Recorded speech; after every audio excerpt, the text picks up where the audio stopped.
Hello, everybody. Welcome back to the Tim and Mike Show. I'm Tim. I'm Mike. Episode number 5. Man, we're killing these things. Yeah. Soon we'll be like Joe Rogan with our 1200 episode. Before we know it. How's it going, man? How was your week? Getting into it. Early. So far, so good. Yeah. Your weekend was good. Did you go on any fun trips? You see me traveling all the time. Oh, I relaxed. We did Easter Yeah. lunch. That was it. We didn't do much. Nice. Yeah. I volunteered for church a lot this weekend. We did an Easter egg hunt on Saturday, and I did it in the cinematography for that. Didn't sign up that way, but I ended up walking around with the gimbal and shooting all the people. That's a good way to spend Easter weekend. Yeah, it was a lot of fun, And then we went to lunch, and then I don't know what I did after that. I went home, I guess. Yeah, I think I went home. And then we set up the church for the next day, and I play guitar for the church in the morning. So that was nice. Not to get there and set up and then get ready. But it was fun, man. Good service. We had a lot of fun. The music sounded good. The message was good. Easter was good. That's good. Yeah, man. Yeah, man. So let's start this episode like we do with everyone. What have you been watching this week, man? You got some free time this week, so you're able to watch something now. I did. I watched some pretty good stuff. I watched Batman, the new Batman. You did watch the new Batman. I have been holding on. I didn't know if we wanted to do it as a movie of the week soon or what, so I held on. I'll watch it. I'll definitely watch it again. Well, I'll say it's unlike the other Batmans. I'm not going to say too much about this because I'm sure we're going to do this. Yeah, I mean, we're definitely say that it's unlike the other Batmans. Okay. In different ways. More realistic. I'd say it's the most realistic of all the Batman movies. Okay. As far as like what you would realistic than the Nolan verse, which is point was to be grounded in reality, right? So. Yes. Okay. Like almost purposefully so. Oh, really? Okay. Yeah, like almost like that's exactly what they were trying to do, and it was kind of cool because it was like more like a detective noir, like those, the guys like talking to himself as the narrator. Okay. Hold off. Let's not go further. I'm interested now. That sounds cool. Yeah. Very cool. Sounds cool. Okay. Very long. So like I wouldn't expect. So I was sitting there in my chair and I was thinking, okay, this has got to be about over. And when I checked, I was about halfway through. Oh wow. And so I like that personally, just because I wasn't upset with the movie. Right. The runtime's around 3 hours, right? 2.5, 3 hours. It was like 240 something. Okay. Right in the middle there. All right. Yeah. So let's make a plan for it now. After we finish the baseball month, which we got 2 more after this one. Let's put Batman. The Batman is in the old rotation. So yeah. No, I'll watch it again. Yeah, that was good. Okay, cool. We'll do it. What else? Anything else? What else did you watch, man? Tell us about some cool stuff. That's not stuff we're gonna cover. Not stuff that we're gonna cover. Well, hopefully. You never know. I started watching The House. Called The House with Will Ferrell and oh yeah, with Leslie Knope. What's her name? Amy Schumer. No, that's not. No, that's not her. That's not her. What is her name? Not Tina Fey, but the other one. Amy Poehler. Yeah, she's funny. Yeah, that's actually a really funny movie. It is a funny movie. I like that movie a lot. But I think I like both those actors. So yeah, they do well together. They similar humor, similar backgrounds. Yeah, exactly. Yeah, so that's yeah. And they work together in Saturday Night Live too. So it's not like they have a history. They have a rep. Was she a writer on that? She was, but she was on the cast too. Was she? Oh yeah, it was the early 2000s cast. Mm-hmm. Oh yeah, you're right. That's where we first saw her actually. So The House. So that's a good movie. I like that one. What else did you watch? Yeah, I'm sure I've watched something else. That's nothing off the top of my head. Nothing that really screams at you. No. I thought about giving. I think it's called The Wolves or Wolves. on HBO Max. Oh, Raised by Wolves. Yeah, Raised by no, I have not Wolves. watched it yet. I really want to. Ridley Scott. My And brother recommended it, and I watched a little bit of the first episode, but he said watch past at least 20 minutes of the first episode, and then you'll like it. so you're saying he'll get hooked there, huh? It's That's what he said. Yeah, and I didn't even get into it that far because I was telling him, well, it was okay. It's like I just kind of. He's like, no, watch a little more. So I was thinking about checking that out. I never got around to it though. well, I am excited about some upcoming stuff. but so it I didn't get into it either. It's on the second season. I didn't, and I always meant to, but it's Did you Ridley look Scott. anyway? It's Ridley Scott. So I'm thinking in my head, I'm like, okay, it's Ridley Scott sci-fi. Do I have the time and the brain power to really dedicate to this? Because he's going to need Right. both of those things. Ridley Scott's one of those filmmakers that unintentionally so tries to make sure he's smarter than you are.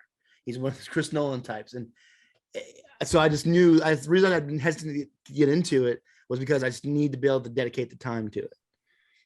Right. And really watch what's going on. But I mean, Pay it attention. looks awesome. And I've heard nothing but great things about it. Yeah. So I was thinking about checking that out. I'll probably do that pretty soon. No. Yeah. So speaking of sci-fi, what do you think about that new Western sci-fi on Amazon with Josh Brolin? Not sure the name. Oh, right. No, I saw a quick bit of the trailer. I didn't watch much of it. I've seen mostly the title cards and stuff like that. And Josh Brolin, I'm always into it, and it sounds cool. Yeah, he's good. Yeah, he's good. Actor. But I didn't know. I wasn't expecting that when I first saw that. I was like, okay, what is? So I guess it gets a little bit science fiction-y though. Yeah, from what I saw on the trailers, yeah, it seems very science fiction actually. I definitely got a kind of cowboys and aliens type vibe. Remember that movie with Daniel Craig? Yeah. Oh yeah. I kind of got that vibe from it. So, but yeah, no, I'm definitely willing to check it out. I did. No Time to Die. Oh, you watched it? I did. Yes, I watched that for sure, and that was great. A little sad. Let's put the spoiler sign up. Spoiler signs up. Spoilers. Okay. Do you want to spoil it? I do not want to. Maybe we shouldn't. Okay. Maybe when we'll make it a movie of the week. We're talking about is the spoiling. To be honest. Yeah, it's huge. So what we'll do is we'll prepare people and we'll make it a movie of the week soon, and I'll watch it. So you get the Bond. Can we say no? I feel bad about spoiling. Yeah, I don't want. That's a pretty big spoiler. Okay, that's cool, man. Well, I have watched. Man, I didn't. So I finished The New Girl this week. Okay. Zoe Deschanel. Yeah, man, and I love that show. It's so great, and the way it ends is kind of, it ends in the way Scrubs, I guess, should have ended before they tacked on that extra last season of them in med school, but it ends with the characters doing like playing the game, the last game of True American, and then it flashes into their futures with their kids, and they're all still hanging out, still being friends and playing the game. So it's kind of cool. Like, that's the one thing I have about sitcom season finales that really always makes me kind of sad about it and stuff like that. But a few shows handled it, like Parks and Rec handled it the best. But I want to see what happens to these characters in the future, right? I want to know. So if you're to finish the story, tell me what happens to these. Give me a glimpse of what happens to these people. So it's a cool ending. Parks and Rec, didn't they? Oh yeah, they did like the whole episode of like yeah, it was great. Like exactly what you wanted. Completely satisfying series finale. It's a good series. Yeah, man. So I watched that. Trying to think what else I watched. I avoided the Batman. I really did. I was like, man, do I want to sit down and do this? Really? Watch it. I just didn't know if I wanted to do it as a movie of the week, but I guess I could rewatch it, But yeah, no, I'll probably watch it this weekend then. Yeah. It's a good movie. It's okay. I mean, it's the skinniest Batman ever. Yeah, and then I kind of looked through it. I kind of scanned through it on the web app, and I saw a few frames here and there, and it looks cool. But yeah, it's kind of, and I like the way they did costume with the high collar, and and everything like that. So some of the stuff the instant imagery I got from it was pretty cool. So Costume was really cool. yeah. I like the costume. I like up close, like. Well, it's because it's a very year 2 vibe for Batman, right? It's based in year 2. Yeah, so he's like just now getting a little bit of recognition. Like people know who he is. He's working with the police. Yeah, this he is seems really buddy with Gordon. This is pre-Commissioner Gordon. Okay, so it's still Lieutenant Gordon. Yeah, okay. But there's they hit some good stuff. I'll say that. I don't want to tell you everything. They hit some good things. Don't. I'll check it out this weekend. I think you're going to be the Penguin.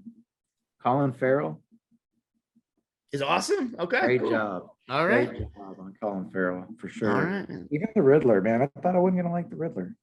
Paul Dano's a good actor, though, man. I don't know if you ever saw the movie Love and Mercy. Have you seen that? No, I don't think I've seen that, but I've seen a few things. He was the preacher. Really good. Movie was he the preacher? There Will Be Blood. There Will Be Blood. Yeah. Drink your milkshake. Yeah, man, that's it's so great. Such a weird line. But no, he was he plays so Love and Mercy is about Brian Wilson, the Beach Boys, right? Right. So John Cusack plays the older, broken, mentally disturbed Brian Wilson, and Paul Dano plays the young Beach Boys, just starting to get crazy, experimenting with drugs. Brian Wilson. It's a really awesome. Is Brian Wilson the one that was hanging out with Manson? No, so that's the actually not the brother, the cousin. Okay. Yeah. I knew there was a tie. Like he was trying to get his. He was one of the singers. He's in the Beach Boys, but everybody thinks they're all brothers. They weren't all brothers. There were 2 brothers. Oh yeah, okay, but it wasn't Brian Wilson. But I'm saying Brian Wilson. It was the cousin. Get them demos, wasn't he? I knew there was a tie. He was trying to get him to pick him up on the label. Yeah. Super interesting. That whole. Yeah. But it goes through them recording Pet Sounds, which is one of my favorite albums by the Beach Boys. It's the one with God Only Knows, and a really brilliant album. So my dad's a big Beach Boys fan. Yeah, I have the vinyl, and it's great to listen to. Anyways, if you haven't checked that one out, that's really worth it. I think it's on Hulu. But yeah, so then I finished New Girl. I watched our movie of the week, and then.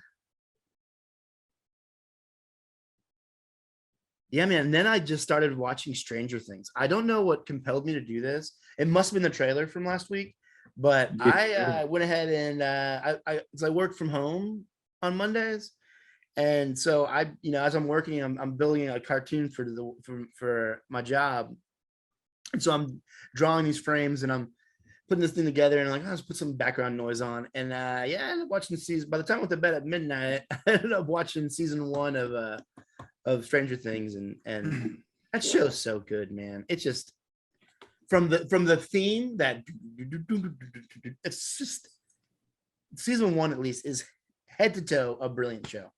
And you watch, when you watch it, do you not skip the opening credits scene? No, I mean I do sometimes, but especially in the later episodes when things are a little more suspenseful, I will, because I want the story to keep going.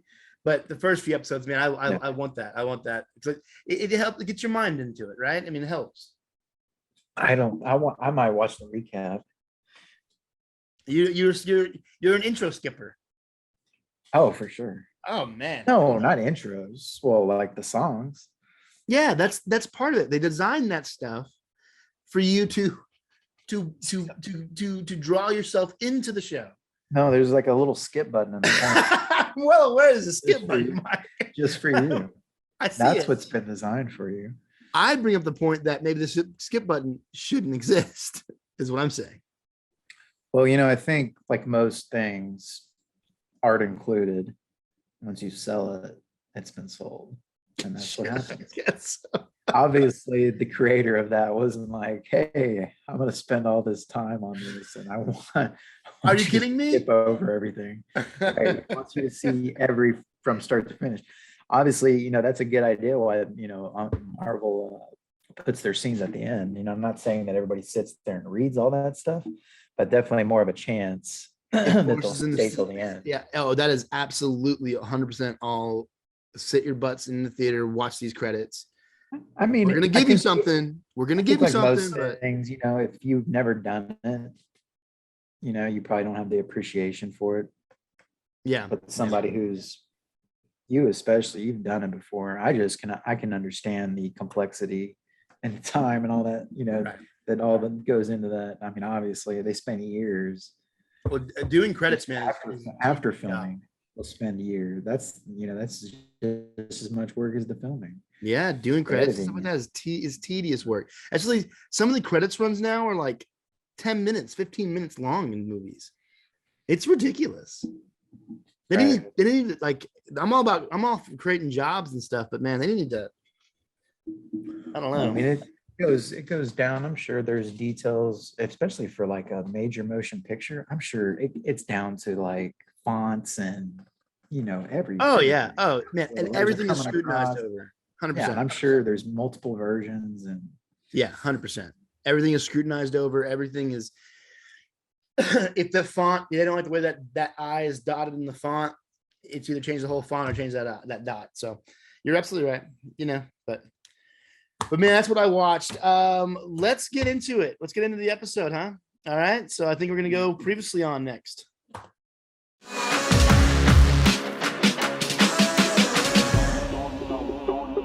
Leave off. Cairo. Left off in Cairo, right? In Cairo. Last shot was the pyramids of Giza. You have a drunk Mark Spector. Yes. Stephen Grant sitting on the bed. I love the way they shot that. I thought it was super. I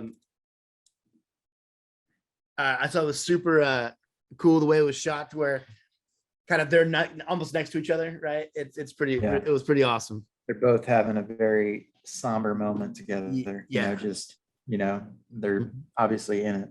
Yeah. So episode 3, it starts out with Layla. It's a pretty Layla heavy episode.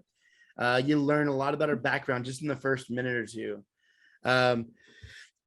She has some trouble with Cairo. We don't know what that's all about, but she has history there. I guess we learned a little bit about the episode, but she's getting a passport made to get into Egypt. Right. And her mom is making the passport. And you also learn that her dad's an archaeologist and he's been around it, but she has been in the past a facilitator of antiquities onto the black market. So she's got a bit of a past there as far as theft is concerned. Right. Yeah, I like her as a character. Man, I think she's awesome. Yeah. She fights too. So yeah, she fights. She's had a cool backstory. She does. Yeah, I'm impressed with her character as well so far.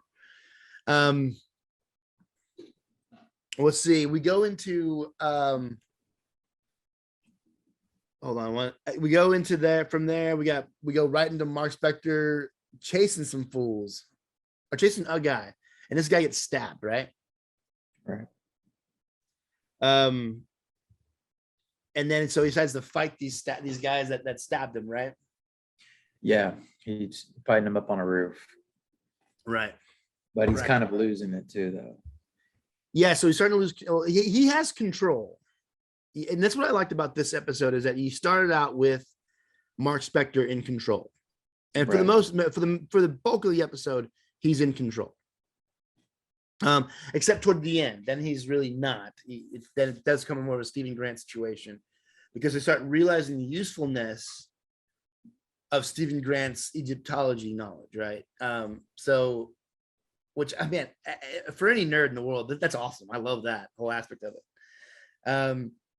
But real quick, those 3 guys, and something a lot of people didn't notice, but viewers, go back and watch it again. But if you take a look at that jacket that the dude's wearing, that the younger kid's wearing, the back of the jacket, did you sit and see that what was on that?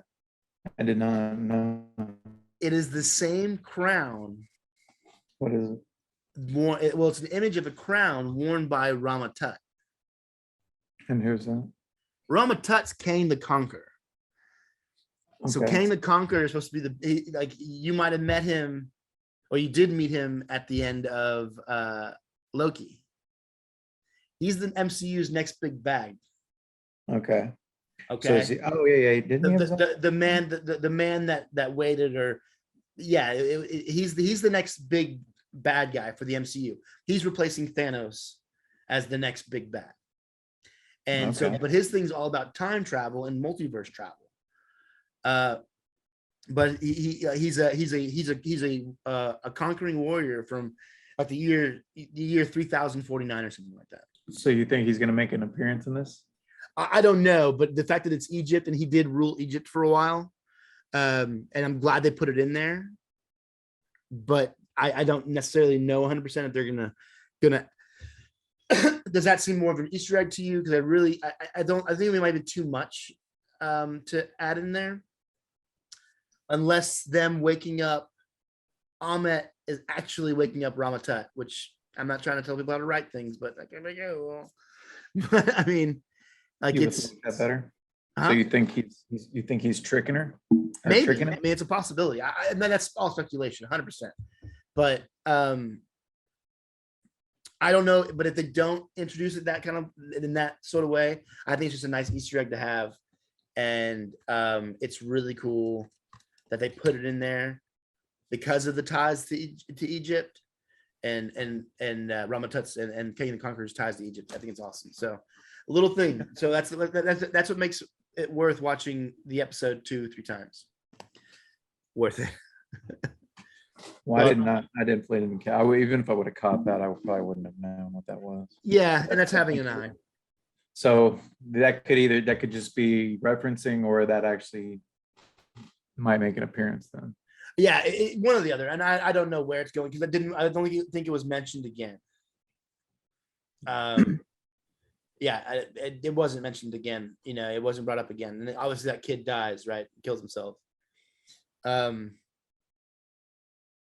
But it makes it strange that if he's wearing that hoodie with that symbol on it, being Egyptian, knowing what that probably means, why is he worshiping Ahmet?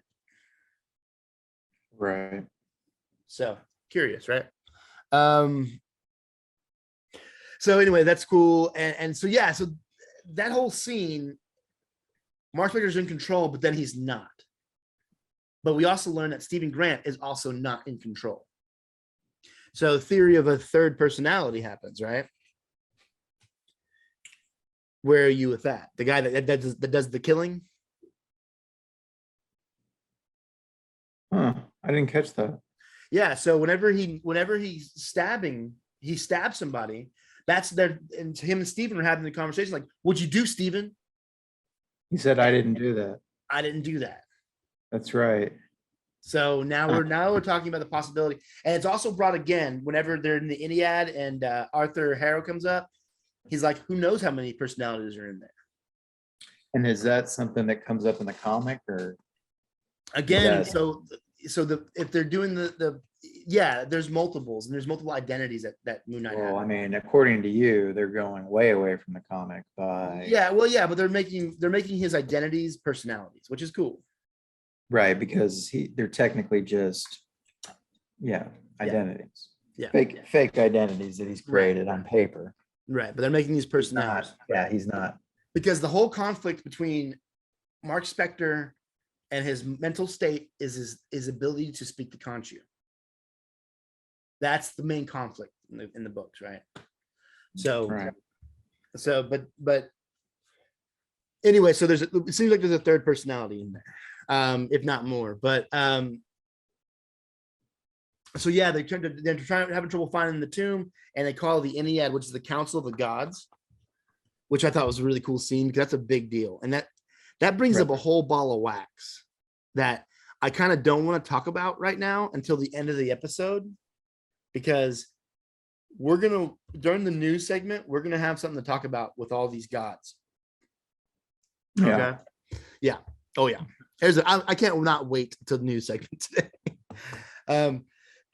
So that was a really cool scene, and kind of Arthur Harrow kind of convinces them that Mark Spector's crazy, which he is. And Which he admits to. Yeah, which he's trying to be honest to let him know, like, hey, even yes, I am crazy, but this guy is still trying to wake up Ahmet, right? Which is a cool scene. I really love that Ennead scene. I thought it was really cool. Again, Oscar Isaac killing it, murder balling, acting. Yeah. No, he's good. Putting on a clinic. Yeah. Yeah. So from there we get to the way the Iliad happened, Khonshu had to use his powers to cause an eclipse to happen. Hey, Layla.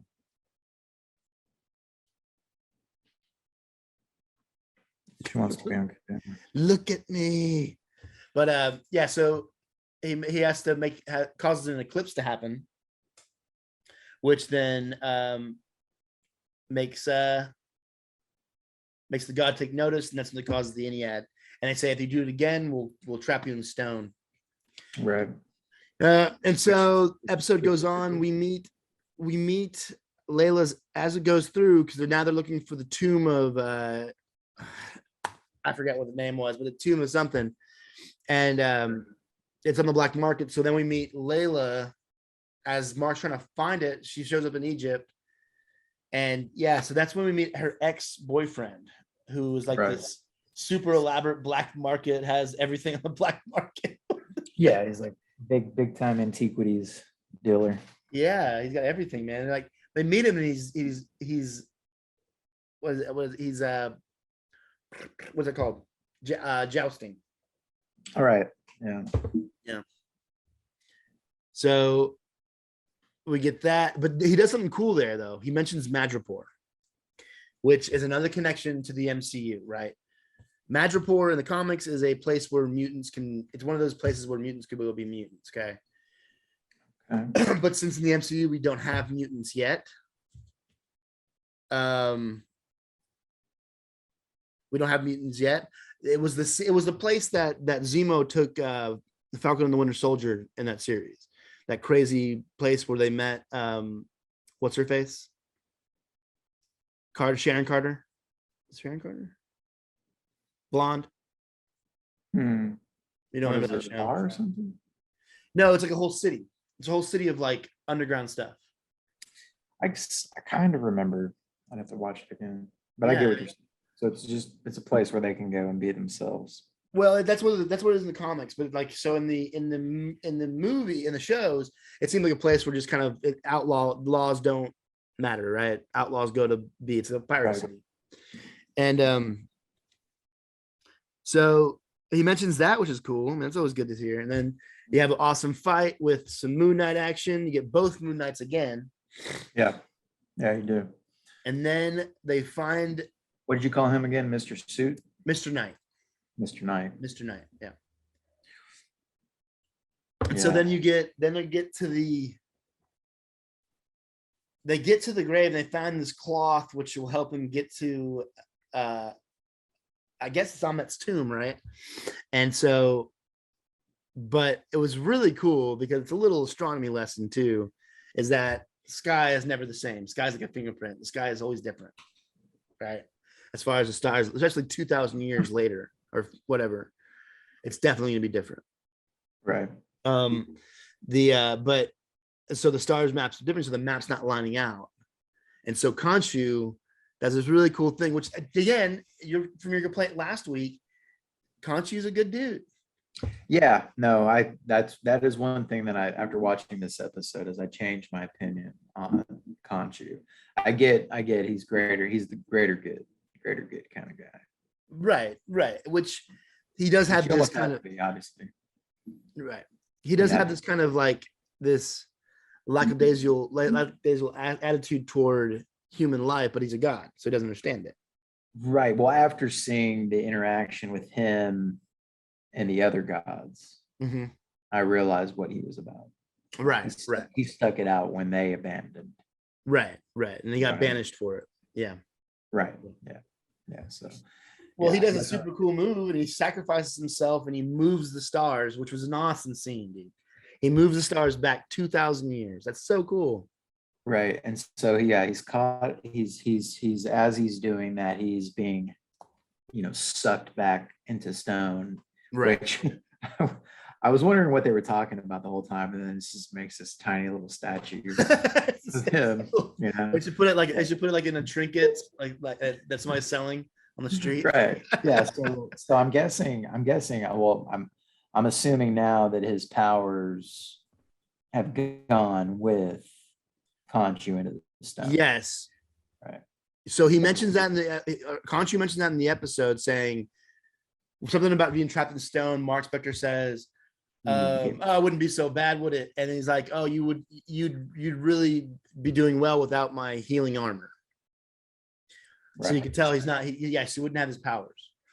There's got to be some sort of, they're going to have to obviously break him out.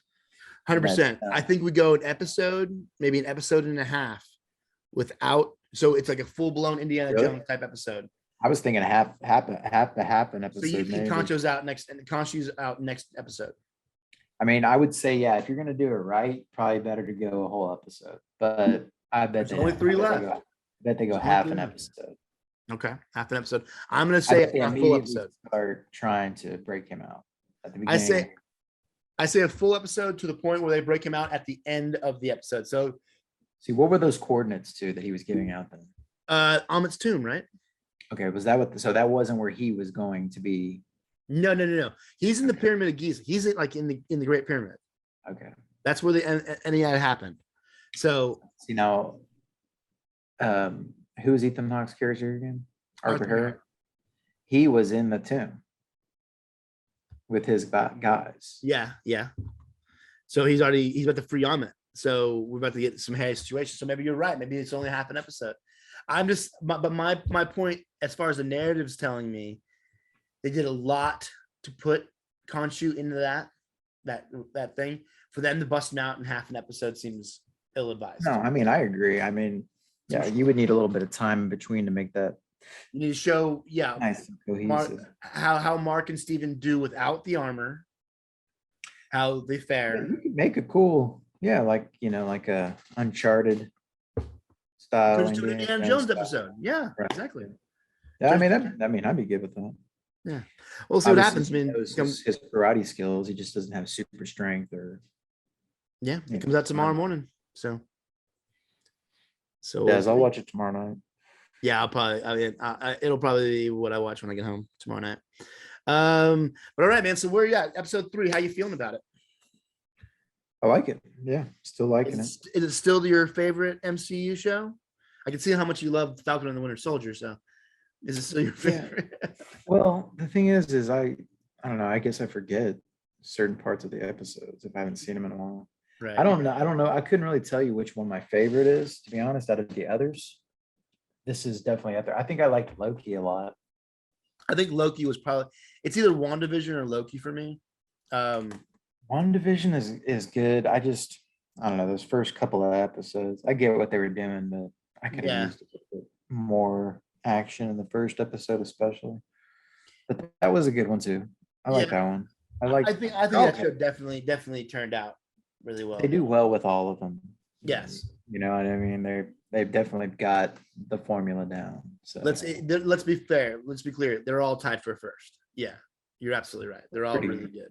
So, but this one's good. I like that it's a newer character, as far as, what we normally are blasted with, which, going back to the Batman, one thing I liked is they did not do certain things that I didn't think I don't think is necessary to do after a certain amount of movies. I'll just leave it at that. They didn't do the origin. I'm not going to say that. That's what it is. What it is. Okay. Well, I'll watch it this weekend, and I'll bring my 2 cents. Indirectly done. It was indirectly done. I liked how they did it, though. It wasn't a flashback scene. You know what I mean? Right. Well, one of the things that I thought about and to in that vein, to bring this up, I really liked about I thought I really liked about the Tom Holland Spider-Man is that it didn't do the Uncle Ben death with great power comes great responsibility. But it turns out they'd just wait to do it until No Way Home and have it be Aunt May, which I love that direction. We had talked about that already. I love that direction, but they tied all 3 of them in at that point. right. But I just thought the information at the time I thought, man, people have seen that. They know what happened. Uncle Ben, that's why he's Spider-Man. We get it. So right, yeah. Which makes sense though too. And I mean, in multiple universes, you're going to have an Uncle Ben and no Aunt May. Maybe two Aunt Mays, 2 Uncle Bens. Now Peter's just got nobody. or nobody. Right. Now Exactly. he's just got nobody. So, okay. Well, my thoughts on episode 3 so far. I just never thought they'd make this character work. And I love this character. I'm a big fan. I have cups. For the longest time, I was going to get tattooed Moon Knight. He's one of my favorites, but there was hesitation in me and with the show. And here in episode 3, man, I am totally happy as a fan, for what they've done. So, man, I can't wait for tomorrow's new episode. So, I guess let's move on to the movie of the week.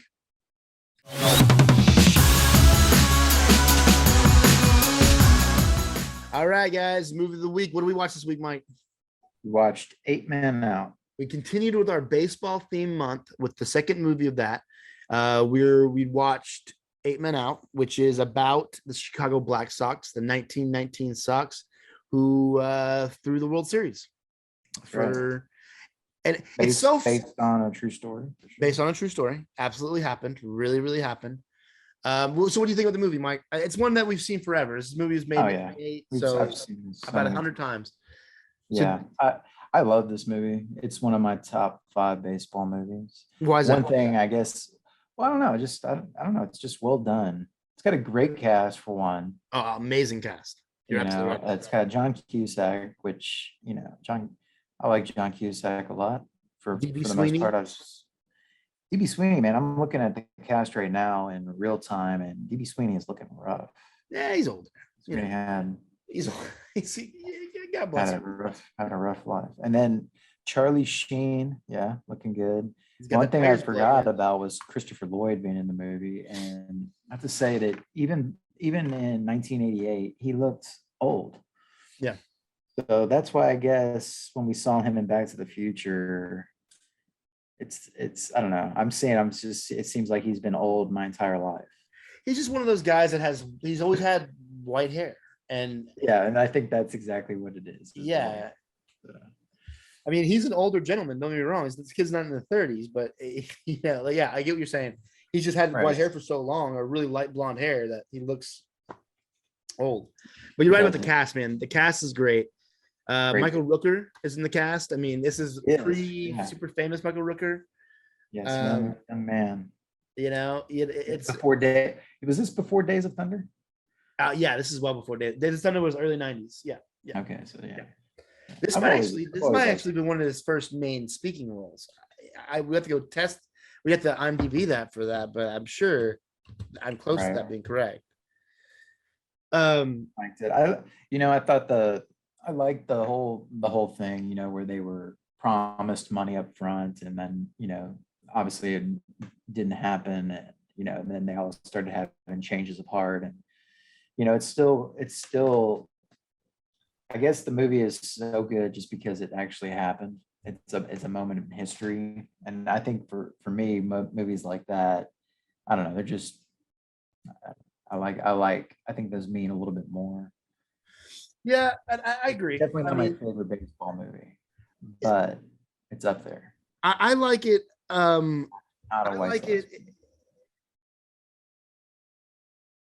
like it because it's so funny watching this movie again, and being an Astros fan, and kind of going through our own thing of recent history, but watching how much that affected the game back then. Because 1919, there had been some like sign stealing scandals, like not even scandals, like people were standing on the bleachers with binoculars stealing signs back then.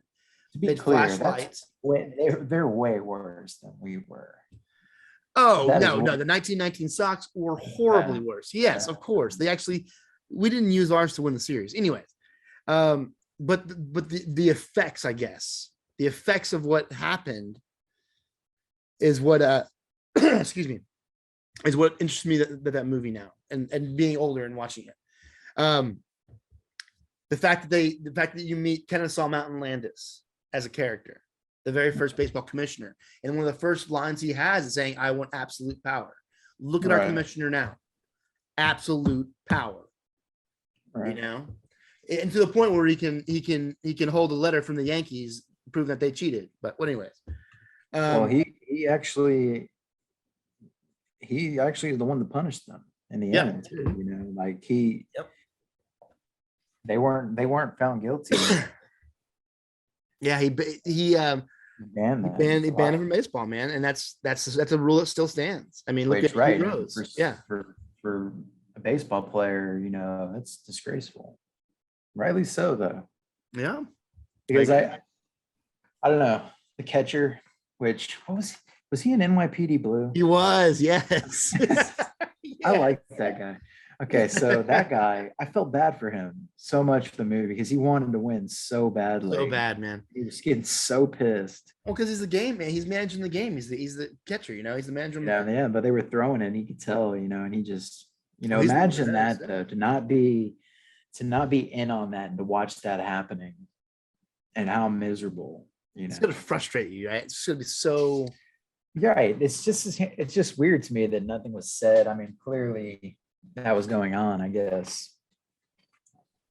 And then when the guy was threatened, that his family was threatened at the end. Yeah, the pitcher. Right. He had held out fairly well. He was about to not, I think he had not thrown the game before. Well, it was he was pitching the next day, and he showed him the gun, saying, "I'm gonna kill your wife," straight up. And then, yeah, I think it's just funny, not funny.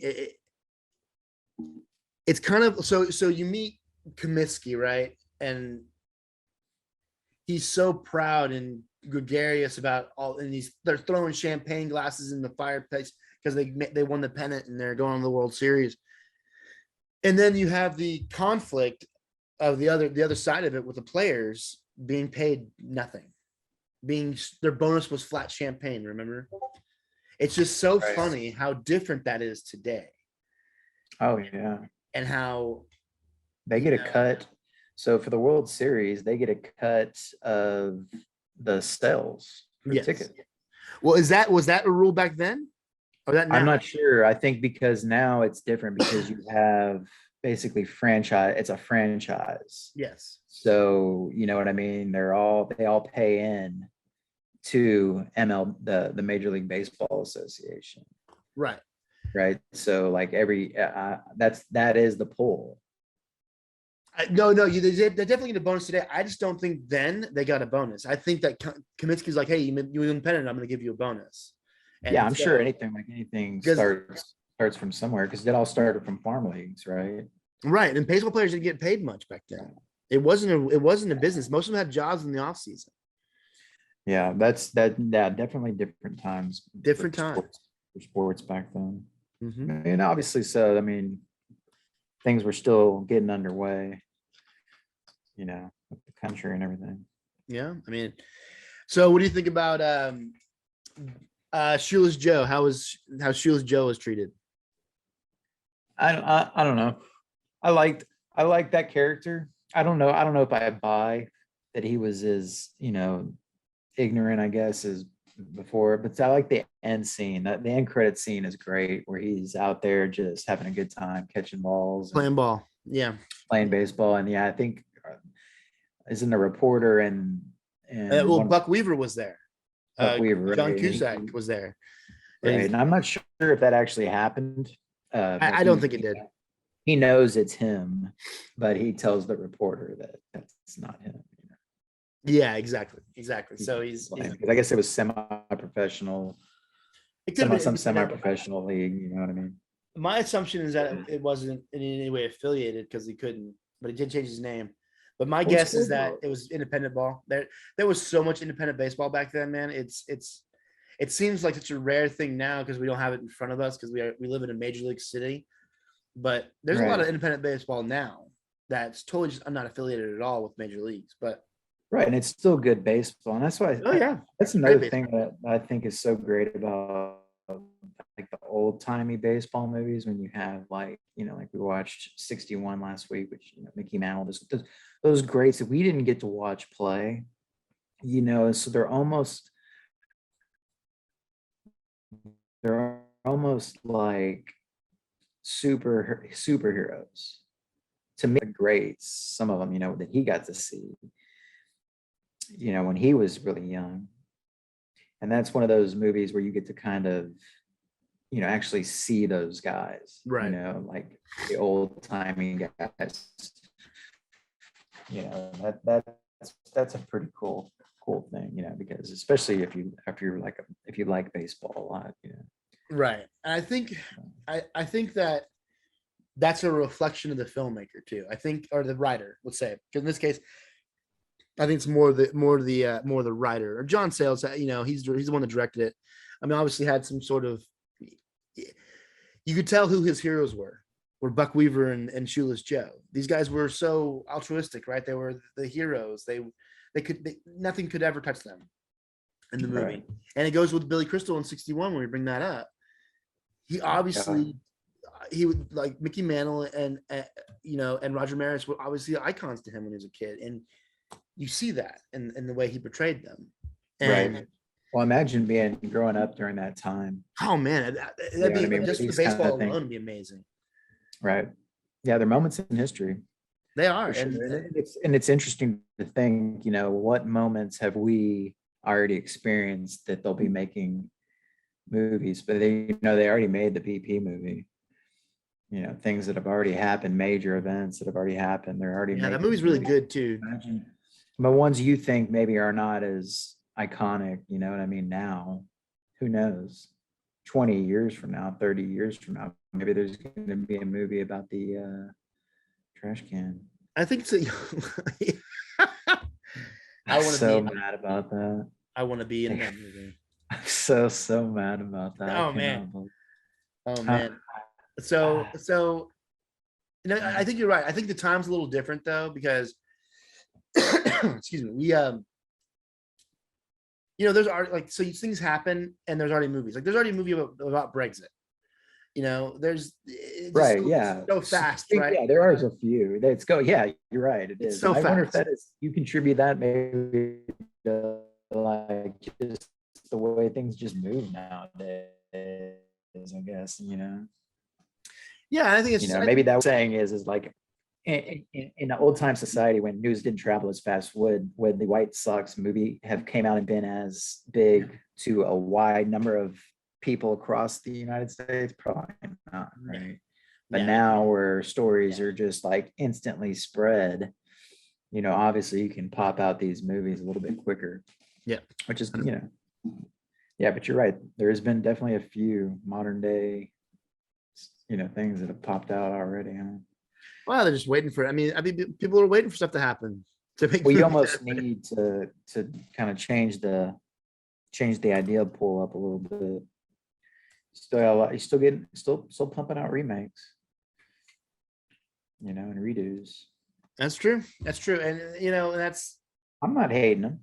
Usually that is what it is, right? And that's the world we live in. What would you think about a Back to the Future remake? Hate it. I think that was an absolute sign of its time, and it was still good, right? But there's so many iconic moments. The DeLorean, the Michael J. Fox. It's so important that happened at that moment in time. Right. Well, so here's my thing on the remakes is like, for certain ones where you have especially something that's futuristic, like let's say the Ryan Gosling, the sequel to that one. What's that? Blade Runner. Yeah. Blade Runner, the sequel. I like the sequel because, the technology kind of caught up, filming, digital technology caught up with the future aspect of those movies. I like that. But I'm not hating those. And obviously that's a sequel too. So that's a little bit different, but Back to the Future still hit it, even though, you know what I mean? At the time it was made, obviously we came so far as digital effects, but right. Still hit it. That's one I don't think ever needs to be changed. I don't think you can. I don't think. I think, like I said, I think everything. It was kismet, right? Everything happened at that time for that reason, for that movie to be. All three of them. I consider those, honestly, man. I watch those movies as one movie. Maybe not in one sitting, but if I'm watching Back to the Future, you better believe the next 2 days I'm watching Back to the Future 2. Yeah, because they're all connected. They flow so well. Oh, perfect, man. It was so perfect. No, those are great. But yeah, unlike Total Recall, I did not like the remake for Total Recall. Well, because that was not the Arnold Schwarzenegger movie. No. It wasn't really a remake. They just made the book, the short story. It was close. Short story was never. It's like somebody went and remade Jaws, but they made it directly, word for word, as the book. I don't know if you ever read the book Jaws, but it's horrible. It is a horrible book that has very little to do with the shark. It's more of it. It has to do with Brody's wife and Hooper having sex most of the time. They have an affair. That's what the book's about. It's not about the shark. The shark's in the last like 3 chapters. And so this guy was like, "Man, this book sucked, except for the shark." Well, thank you, Steven Spielberg, and come make one of the best movies ever made. He had to read it for film school or something. He had to read it for school, and he got pissed. Decided to make it about the shark. I think I'm sure the studio was like, "Hey, we're making this," and because before Jaws, the only thing that Spielberg had directed was Midnight Express, I think, and that's all he'd done before. Okay.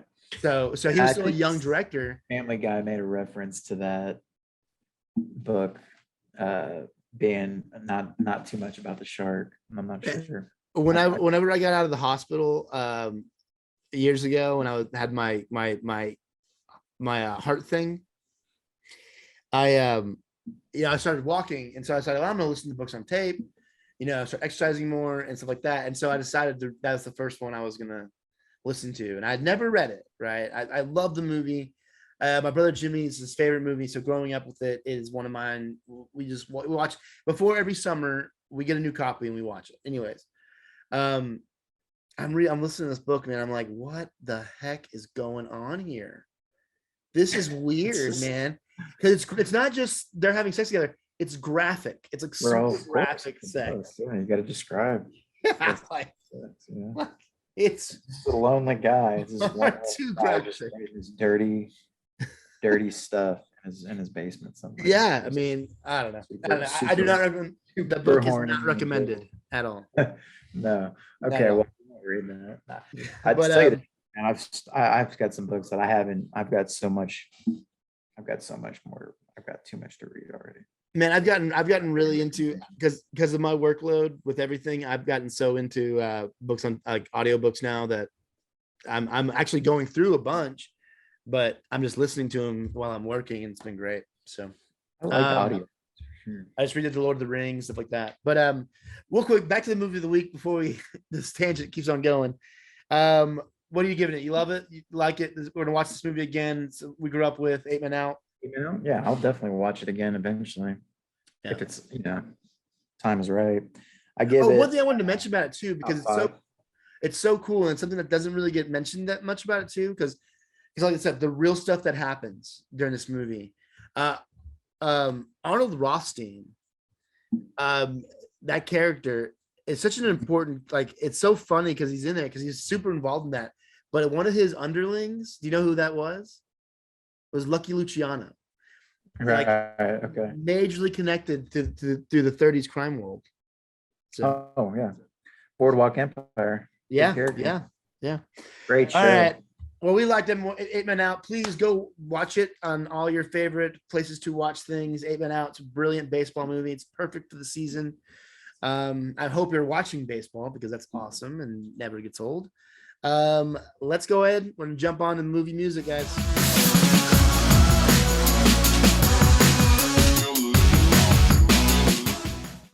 Hey everybody, welcome to another edition of Movie Music. This week we're going to do something a little different. Where we put scores on before, and we're continuing to do that, and because this isn't just about one type of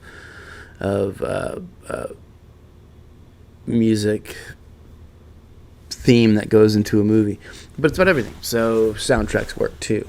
This week I wanted to start our first soundtrack addition to the playlist with probably one of the most famous. The song is called Danger Zone by Kenny Loggins from the 1986 film Top Gun. Probably one of the best-selling soundtracks of all time. It is kind of iconic, both in a time where MTV ruled the world and movies were, music videos were movies, are all interchangeable. And So this is one of the best ones, one of the best examples for that.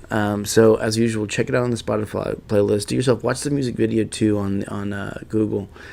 And as always, like and subscribe, guys. We're here for you. So until next time, let's head on to the news.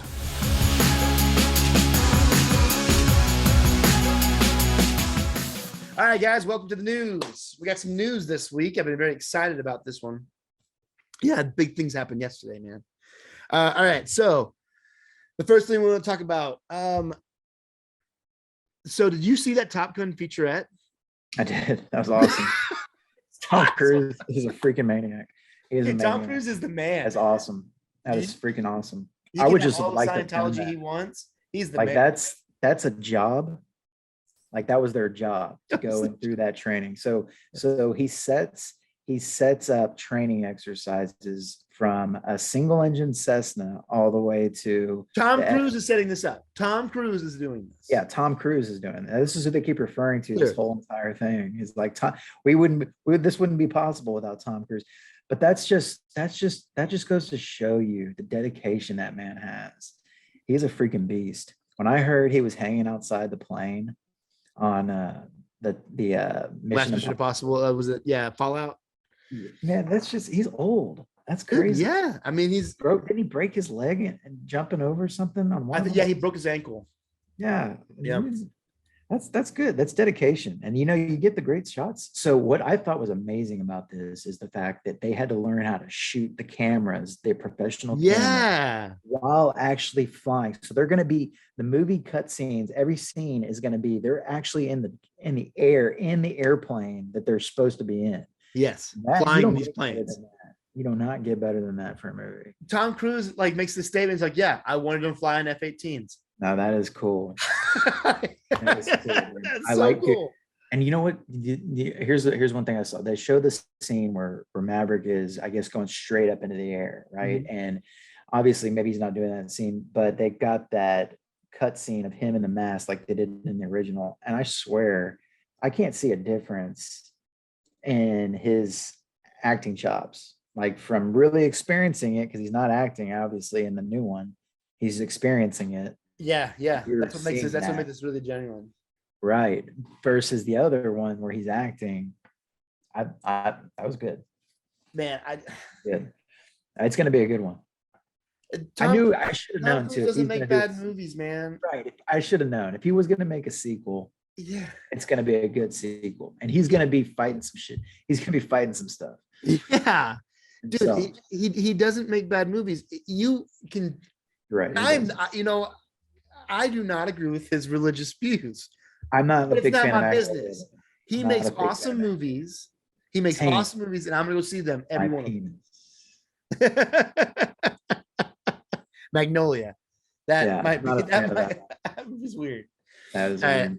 But okay. So you saw the featurette. Whenever they first brought him, when they first doing the whole the drills and you see the reaction of them being flown around. That's awesome. And now after seeing that, I'm super excited about that movie. Definitely gonna. I will go see that in the theaters, IMAX. Okay, we're making that. Hey, you heard it here first, folks. We're making that a Tim and Mike go. I don't get excited about a lot of movies these days, but definitely after watching that, just for that reason, that you put that much, I'm gonna go watch that. I'll pay some money for that. Done. And see how it's intended, because I believe that's what I saw at the end. That was shot in IMAX.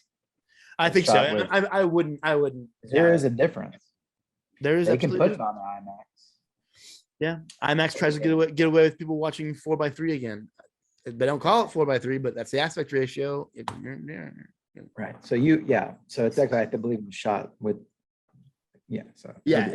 Some brilliant camera work. I mean, nowadays it seems like IMAX is with all the crazy 3D stuff and 4K stuff.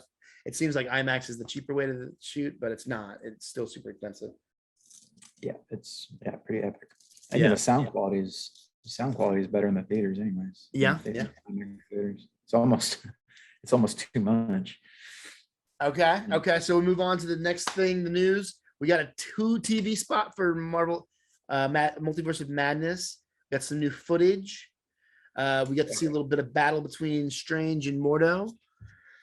Man, I'm stoked with this movie too. I think this Who movie is is going to be this? freaking awesome. Who is this? Who is this? No, Multiverse of tell me Madness. about this villain. Who's the villain? Oh, you Yeah, remember? Have who's you the seen you remember the first Doctor Strange? He's the one that trained him, Okay. and he leaves the Order after they potentially make him Sorcerer Supreme, without making him Sorcerer Supreme. Right. And so he doesn't agree with that. So he leaves the Order, and it's him coming back to. I don't know if he's taking it back or if it's a multiverse thing, if he's a variant or what. So he But- was the original one that led him to the lady. Kind of, yeah. That was that guy? He's the one that took him in first. Right. Okay. Before Wong was even met, anything like that. He's the main villain. I don't know if he's the main villain. I don't know if we're gonna get. It seemed like we're gonna get a bunch of Scarlet Witch variants as the main Are villain. you familiar with a lot of Doctor Strange comics? My brother Dennis read Doctor Strange more than I did. Who's his main adversary? Dormammu, or Dormammu or Mephisto. I'm guessing some sort of magician. Well, Dormammu was the main bad in the first one, the big interdimensional being. Oh, that giant. Yeah, that's like one of his main bads, and then Mephisto, which is like the devil. Always some sort of weird creatures. then, Yes, not interdimensional, typically. Yeah. No notable. Well, guys. Mordo is one. Yes, he is absolutely a main bad for him. And if you want to look at things, that's probably that's his arch rival, because they are similar, but then like they've been cast apart. And now that he doesn't have the time stone, more Right. on the same level. More so, yeah. Right. Well, very cool. So I did see some Scarlet Witch in the trailer. Yeah, I think there's gonna be a lot of Looks Scarlet like Witch. I love that. she's on the good side this time. Mhm. So, which is nice. I'm excited about it, man. I you can't make everything a movie of the week, but When's that coming out? Week, but Tim and Mike go to the movies. But I think that one should be one too. Anyways, next up we have something that you watched this trailer, Crimes of the Future. I started it. I didn't Okay. finish. I don't know what the hell I was watching, to be honest. Yeah, this is why I bring this up. I am a gigantic David Cronenberg fan, which is the person that made this movie. David, Movies like Existenz and Videodrome. Videodrome. Oh, dude, Videodrome is one of the best movies. It's awesome. It's a super weird movie from the 80s, right? That from the 80s? Yeah, yeah. Videodrome. This is David. So the same director, same. What else has he done? That name is very familiar. Existenz I don't think I've seen with that. Jude That Law sounds like, about the video game. It's his Okay, kind good. of like his dealing with video games are kids are getting too hooked up to the video games, and so he makes this kind of virtual reality thing with these flesh. It's worth it. Okay. But he's a very weird director, and he's very I eccentric. see that. Yeah. Yeah. And I gotta tell you, man, this has got his signature all over it. I cannot wait to watch this movie. Yeah, I'll be a little cautious. I always wear a little caution when I see stitched lips. Yeah. Right? Yeah, If I it's gonna be can't when I gonna be can't weird. necessarily tell if that's a human. Hold Or on, not, and the mortal words of Samuel L. Jackson. Hold on to your butts. This is gonna Yeah, get looks weird. weird. Looks very weird. But Yeah. it's First impressions weird. yeah, and that's exactly it. That's any David Cronenberg movie that you're gonna watch. It's weird. It's Right. absolutely weird. We used Now, to have is, David Cronenberg nights. Kristen Stewart in that? Kristen Stewart, Viggo Mortensen. Fan of Vigo. Yeah, it looks great, man. Green Book was really good. Yeah, well, yeah, can't win them all. didn't like it? You know what? He's Strider. He's Aragon. You You can't didn't win like them the all. Green Book? Huh? You I thought didn't it was like Green good. Book? I thought it was okay. I thought Just two guys chilling out. What did you want? I don't know. I feel like I don't know. I thought it was okay. I didn't think it was the best picture. I'll say that. That's where I'm at. When something wins the best That's- no. picture, it's I don't take as much stock in that as I used to, so it doesn't really Okay. matter to me who wins that. I really follow my own. yeah. I don't know. I kind of dozed off from it a little bit. It's a little boring to me sometimes. I like Mahershala Right. Ali. I like Viggo Mortensen. Something like that. I just Not your favorite. not my favorite. Okay. not my bag. You don't have to like every movie. Thanks, man. I definitely that. don't. Yeah. So now before we get into the big piece of news, which is going to be probably this thing, I wanted to surprise you with something, and it is so far a rumor, but it is a pretty dang well confirmed rumor. So ever since Disney bought Fox 2 years ago, we've been waiting for the superheroes from Marvel who were owned by Fox to join the fray. That includes the X-Men. Right. And that's why on Disney Plus, you're going to get X-Men 97, which we're excited about that. We talked about that a couple episodes ago. That's your continuation. Yeah, it's a continuation. But announced, and now I don't know how large of a character, I don't know how large of a cameo this will be. There's no signs of casting. There's nothing. There's just been slightly confirmed information that says that in the new series Miss Marvel, that we're gonna get Wolverine. I heard that. I heard they've been kind of teasing the Robin Hood guy. What's his name? Yeah.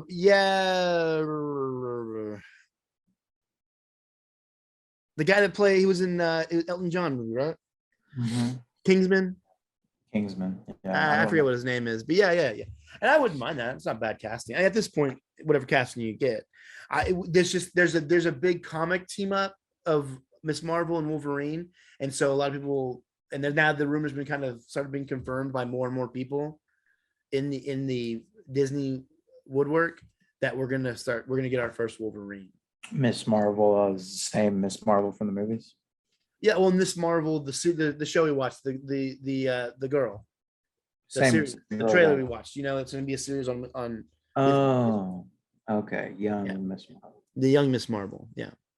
Again, Miss Marvel is that character. Captain Marvel is Brie Larson. Oh, what? Not Miss Marvel.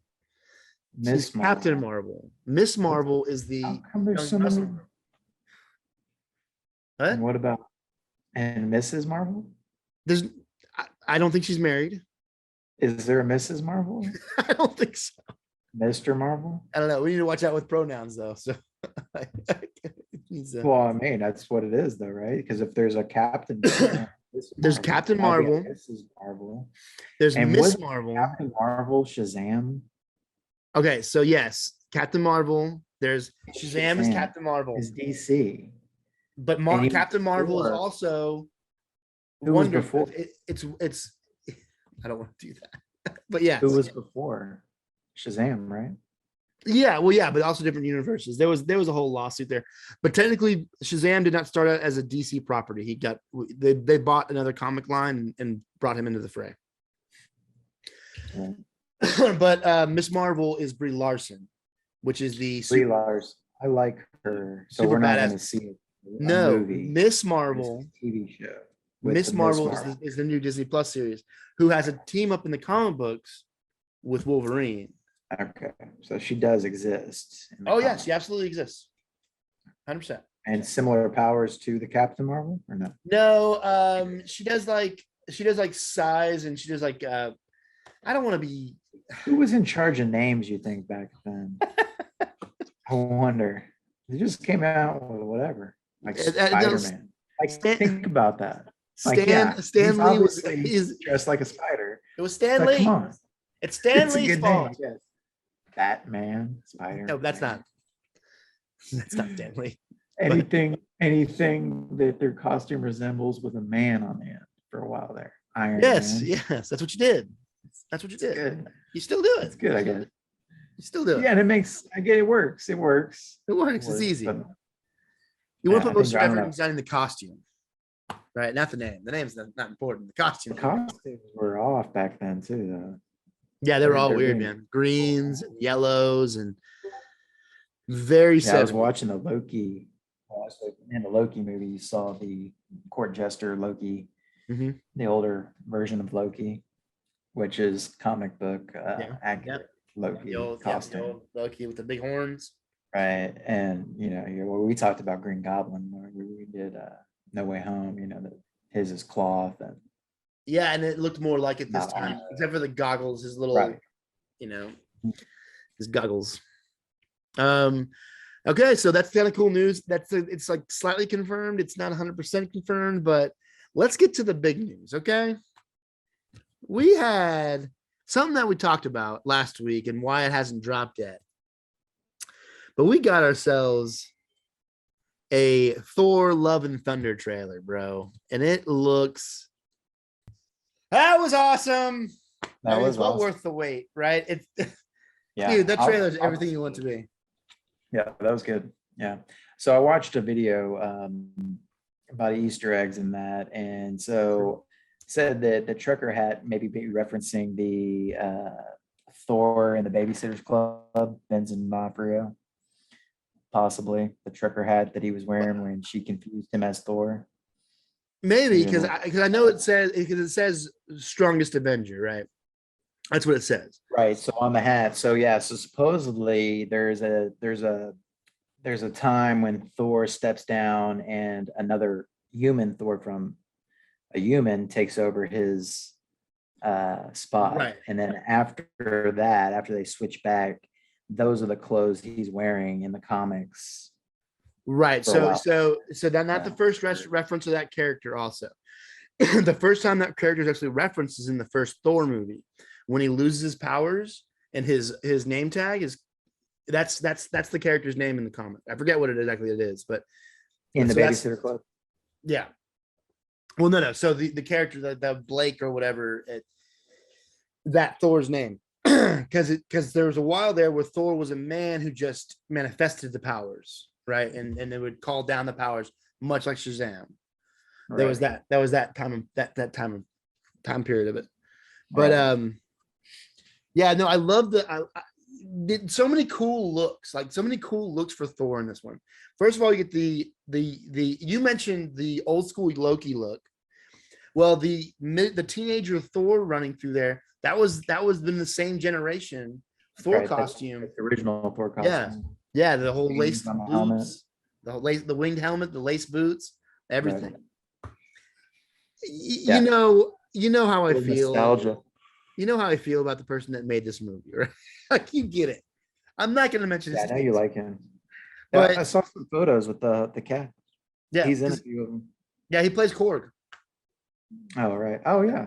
Yeah, he plays Korg. He's the voice. Yeah, he's the voice. Hey, I'm Korg. I like. But yeah, so we get a lot of. I think we're gonna need a lot of Guardians with this. Right. Which I like. I love it. I love the dynamic. I love his kind of rock star look, right? He's got that vest. That's cool. Right. Yeah, you could see the disapproval on Quinn's face. I'm sure he's getting sick of being second to Thor.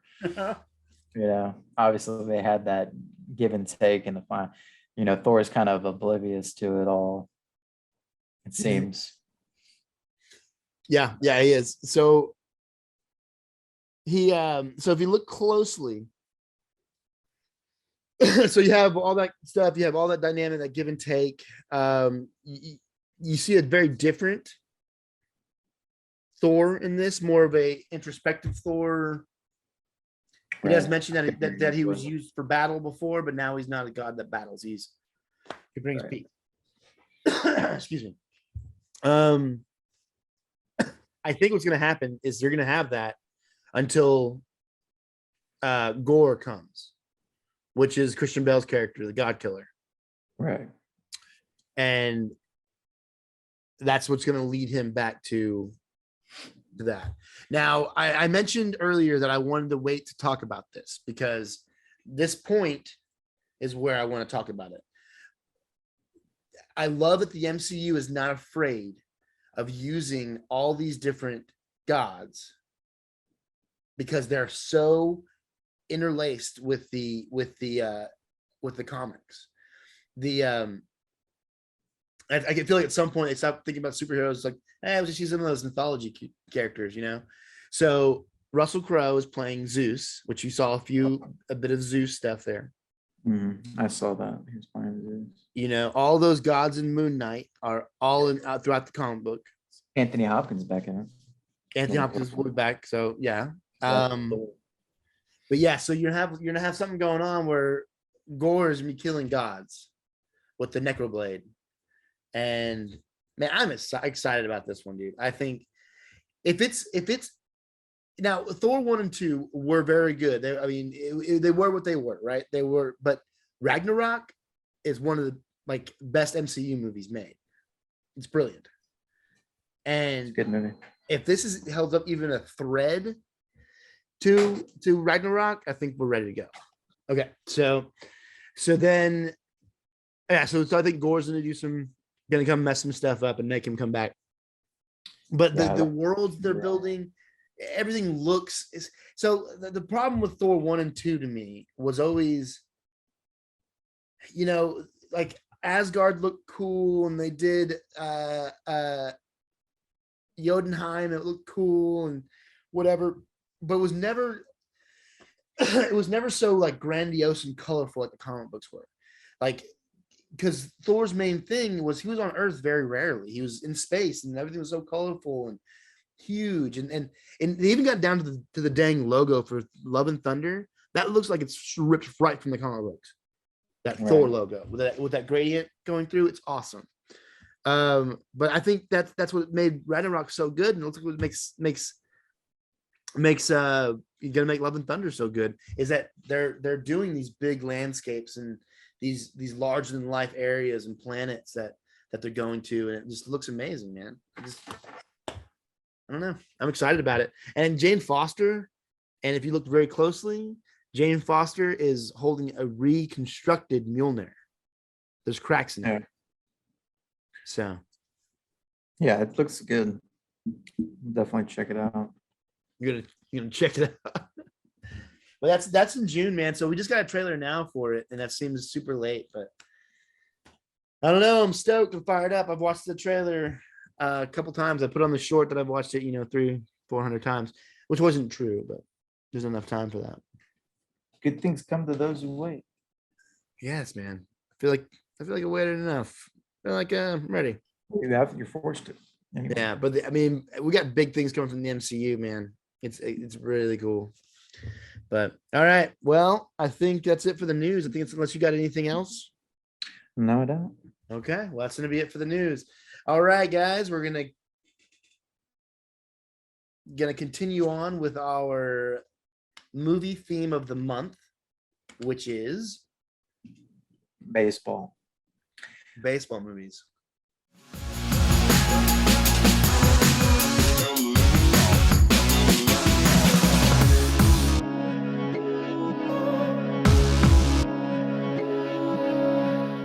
All right, so baseball movies. We've got baseball movies. We've got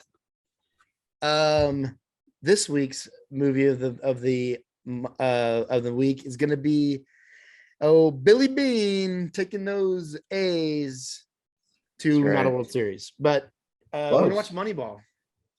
Fairly well, though. Oh, man, Moneyball. They kill it. Great cast. You got a young Chris Pratt. That's right. Yeah. Jonah Hill. It's a great movie. If you are a fan of the Houston Astros, there is a bit of similarities in how we run our front office as well. But yeah, so Moneyball, guys, watch it by next week. Leave comments. Let's talk about it. There might be a possibility where I'm figuring out some ways, but sometime soon, maybe this summer, Mike and I might be able to go live, and maybe we'll watch a movie together with everybody. But for right now, I think that's going to be it. So go watch Moneyball. I hope you enjoyed this week's episode. And for the Tim and Mike Show, I'm Tim. I'm Mike. Go watch some movies.